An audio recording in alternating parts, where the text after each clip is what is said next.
Hello, Internet, and welcome to my live reaction for Eden Zero, Chapter 38. When we last left our heroes, Amara and Homura had their quick battle. Amara almost got killed by Homura reflecting a sniper bullet back at her, but she quickly logged out, and we found out she has some weird lack of a face thing going on. Not sure what's up with that. Meanwhile, back in town, Shiki was fighting Jamilov, and Hermit hacked into the game to get rid of all of Jamilov's cheat codes, or to give Shiki all of the cheat codes too. I don't quite remember which.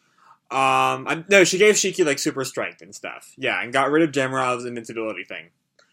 That's kind of where we left off last time. So before we get into the chapter itself, just a reminder, I still have my Spring 2019 anime review straw poll in the description down below. That will be up until the 15th of April, so fill that out. Let me know what you want to see me cover this season. So let's jump right on in to Chapter 38. We have our cover picture is of Beekeeper Rebecca, 1 million channel subscribers. That's not true. That's not true. So yeah, we're right where we left off with the gigantic monster Shiki. A beast beat a cheater by cheating back. The fantastic idea. Big monster Shiki. And, like, we see that Jamilov is only about as large as, like, Shiki's foot. He's, like, about to get squashed. And everyone, like, looks on in shock. We see Jamilov is, like, clenching his teeth in a state of panic. Hermit is just completely nonplussed. Oh, this monstrous power. Amazing! And then Jamilov gets out of, like, his computer screen. Cut it out! This is my world! I'm the only one that's supposed to be free. I'm the god of this world. Me! Back to your normal self. Undo masterization. He does something on the little screen, and Shiki's right back to normal. What? We got our chapter title is Chapter 38, 22 Shots. He turned back to normal. It looks like he's a cheat code pro. Master, hurry up and transform. And Shiki turns back to her. It's not me that's doing it. And Jamilov dashes at him.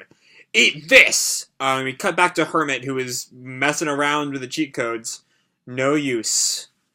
I equip Shiki with the armor of light, and right as the scythe is about to hit him, he gets a suit of armor. Whoa! Cancel! And he's right back. I equip Shiki with the armor of magic. Cancel! The Emperor's armor. Cancel! Red armor. Cancel! Crystal armor. Cancel! And Shiki's just tired of this. Also equip that girl in a swimsuit. Jamilov. And Rebecca's just like, wait, what? I'll let that one go. Don't let that go! Stop messing with me. I'm the god here.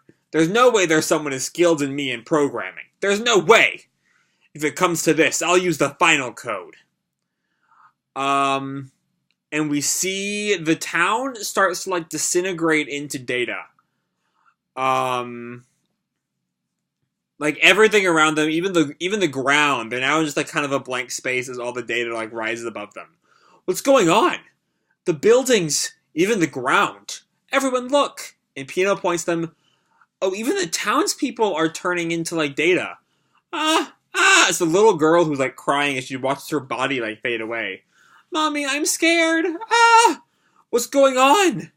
The NPCs and the monsters. I will destroy this whole town, cuckoo. Everything disappear. Turn to nothing. And Shiki can only, like, look on in shock as the little girl, like, her head is now fading away. Help me! Help me! And Shiki runs at Jamilov. Stop it! Hermit, cancel it. Hurry! And Hermit just looks down. Can't even do anything. I can't. The final code is the one to destroy this world. Once it's entered, there's no way to override it. Not me or him. No way. It's all over for you, scum. You got 3 minutes till the end of this town. As the townspeople are now, continuing to fade away and screaming, crap! And Shiki, like, goes for a punch, but Jamilov dodges it. The NPCs in town will just disappear into data. But they're all alive! It's a testament that they're alive. Hermit's eyes widen. Shiki, like, steps forward. I'm not going to give up. I'll defeat him before the town disappears. And we see his ether gear activate. It's useless! And Shiki, like, goes for a punch. Even if my invincibility was cancelled, my status still holds as the greatest. My friend power is even greater in strength. That's the most Mashima sentence I've ever read. Okay, that's gonna get roasted. I can already feel it. But he does get a good punch on him. And we see as his hand like hits the ground, and we see like the ground around it all like cracking. And he comes up for an uppercut and like slams Jamilov. Gah! No way! Why did his attack hit? And Hermit answers, it certainly seems you have a good amount of knowledge of this world. Did you forget you can still use the powers you have in the real world? And Jamilov's eyes widen. This world's greatest defense strength is a value of 999. However, Shiki's real world attack strength translates into this world roughly between 2,000 to 2,500. If you compare it on the Digitalis scale, the damage you receive each hit is about 4,500. Even if your health is at 100,000. Stop! Right as he gets, like, smacked in the face. Die Machina! Fist of Fury! And Shiki just, like, slams him all over the place. Alright. So I'm gonna say, as cheesy as the my friend power is higher, as cheesy as that is, I'm not gonna call this as a Nakama power-up. This is just Shiki is strong. And it's the Jamilov kind of spent all of his time relying on cheat codes. And Shiki is not doing that, and that's how he won. So I'm gonna defend this fight. Yeah, Jamilov is completely down. All health will be depleted in 22 shots. And Rebecca cheers, Wise smiles, Pino and Happy look on, and Shiki glares at him angrily. It kind of looks like the code might have been broken by that, but don't hold me to that. So it looks like, in this shot with Pino and Happy, the grounds come back. Anyway, Jamilov is, like, bloodied up. And yeah, the town is returning to normal. Yeah, I was right, okay. Wow, my body's returning to normal. We're saved! The town all cheers now that they're, like, not dead. But why? In that tiny moment when he logged out, I just cleaned out the code. Amazing. So yeah, Jamilov is not gone. He'll be back. He logged out. He's fine. Thank you, big brother. And the little girl comes to hug Shiki. I'm so glad. Wah! And Hermit just, like, stares at him, still not quite sure what to do with this human who, like, cares about machines. This case is solved. Hey, Hermit. Wise calls Hermit over. There are humans that look at people's souls. And Wise just disappears right at that moment. Mr. Wise disappeared. I told you before, but the cheat I used on his account, so he got banned. And Rebecca just starts laughing. He was trying to say something cool. Shiki and Rebecca are just, like, laughing to each other. So uncool.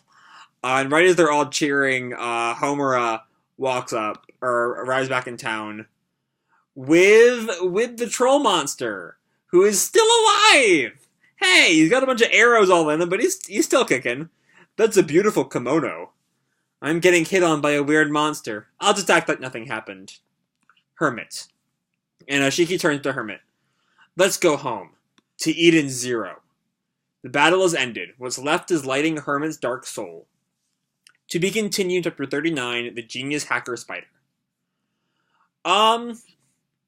So yeah, that's pretty much the end of the Digitalis arc, I think. Yeah, next chapter, and maybe the chapter after will also be a little denouement for the arc. But this is pretty much it. There's not a whole lot left to go from here. Just convincing, seeing Shiki, how deeply Shiki cares for the NPCs will probably be enough to at least have Hermit come back to her body in the real world. If not be fully, I don't think she's gonna go all buddy with Shiki right away. I think she's gonna stay gloomy, but that's just fine, Beyond that, the fight was cool. Again, where's the line? My friend power is even greater in strength on page 12. That's the most Hiro Mashima sentence I have ever read. And honestly, I'm glad to have read it. It's a lot. Either way, seeing Shiki like pummel Jamarov just feels really nice. Um, I will say, what this chapter kind of brought to light, to me at least, is that unlike Fairy Tail, where a lot of these early arc villains were just kind of one and done, all of these villains are, like, with Jamarov and Jean before him, they're certainly not done. You know, they retreat to fight another day. They'll be back, absolutely. Um, and so it leaves things a lot more open-ended, and means there's a whole lot more opportunities for new arcs. Um, it kind of reminds me a lot of what One Piece does, and without really killing its villains all that often. At least as far as I'm at. I'm, again, still at like Enies Lobby, so maybe villain killing becomes a big thing later on, but not really where I'm at. Um. Anyway, yeah. One thing I did really love, is just like the horror as like the little girl watches her own body like fade away. You know, sure, and it's not too dark because like she survives in the end, but like it works really well. It's genuinely horrifying. The shot of her with like the blacked out eyes, it's some really good work right there.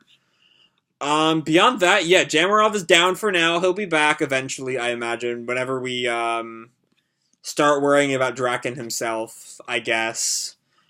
And yeah, looks like the arc will be ending next week or the week after. So that's all I have to say for this week's chapter. Hope you all enjoyed the chapter and the video. If you did, feel free to drop me a like or subscribe or fill out that straw poll down below if you would, or do whatever the fuck you want. I don't really care. And as always, people, keep kicking ass, and I'll see you in the future. Bye.